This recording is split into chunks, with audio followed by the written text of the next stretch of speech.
All right, so this one is more for the individuals here in the great state of Georgia, but understand this: anywhere in the U.S., there is a very good possibility that something called the Global Game Jam could be happening in your area. Global Game Jam is basically when a bunch of individuals, unfortunately, it's 18 and over because of liability issues. How many is a bunch? Uh, so, so this year, for the first time ever, Atlanta has 5 different sites. So you're talking about maybe 60 plus individuals at each one of those sites, and basically you form a team. How big are your teams? Let's see, it's probably. Could you have a team of 60 people? You can have a team of 4 to 6, I think. So you can't have the entire site be your No, team. no. Okay, so that would be too insane. Okay, so what you do? Insanity is where it's at.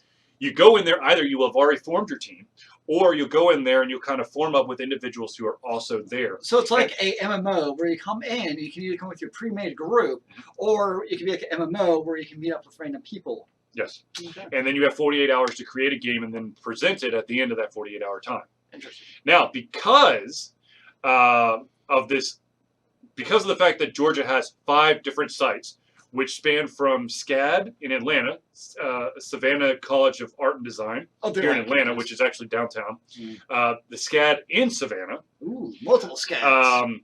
Kennesaw State. Which is in Kennesaw. Georgia State, which is also downtown. And then the Guildhall, which is in Savannah. So you got 2 Savannah sites, and then basically Kennesaw, and then now we're talking Kennesaw State University, or we're talking Southern Poly that used to be Kennesaw. It's probably Kennesaw, SPSU. Yeah, that's what I'm wondering. It's probably SPSU, but you can find out more information by going to ggda.org and then click on the upcoming competition. So is this something, Mr. Charlie? One of these days, I would love to be part of the Global Game Jam, but unfortunately, I do not have the capacity to do so because we have so many conventions to go to that I have to bide my time where I'm not there, because you literally will be living at that spot for 48 hours. Where do you sleep? On the floor? Yeah. Ew. Yeah. It sounds grody. I know Zealeus is a really old fogey who cannot even grasp sleeping on a couch. He has to sleep in a bed. My bed with my cat, damn it. So I got my he'll never do it. If I can bring my cat, I'll come. No. So anyways, after these 48 hours, what's going to happen, because Georgia has 5 different sites, is there's going to be something called the Georgia Best Award. So each individual at each site will have a winner. Okay. And the winners of each of those so the 5 games that are left over as the winners will then be judged by a panel of industry experts, and then that team will win the award of Georgia Best. Okay, so I'm curious, because I know you've been this whole global, actually it's really the Georgia Game Jam, but whatever. You've done before is, how many sites have you had in the past? 2.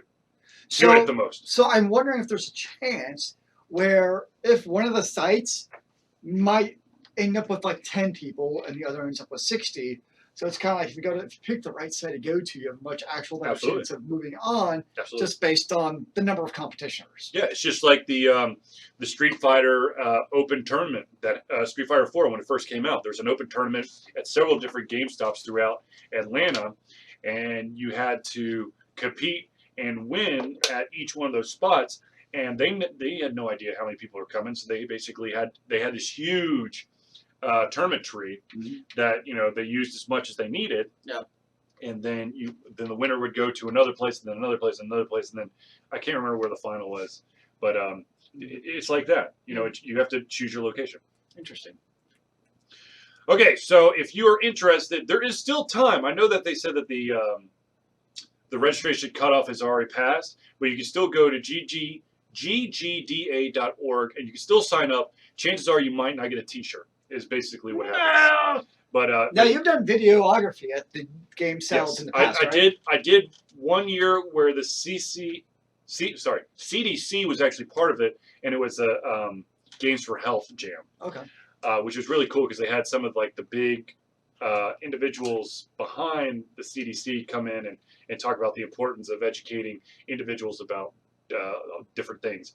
Now, most game jams have a theme, and you have to build the game around. Have they said this year's theme? No, they have not. They won't tell you until because it's not being hosted by, it's not being sponsored by like the CDC, Mhm. you won't know until you get there. Which adds extra element of fun challenge. Absolutely. All right, let's go into another game here, ladies and gentlemen.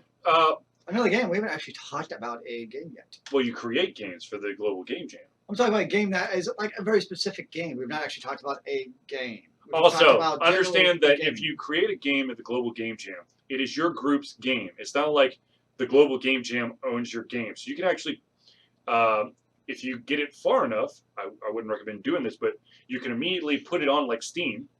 I would recommend that you polish it up and then throw it on Steam so you can make it your own and actually turn a profit off it. So what you're saying is every weekend you should have your own game jam to make your video game. Sure.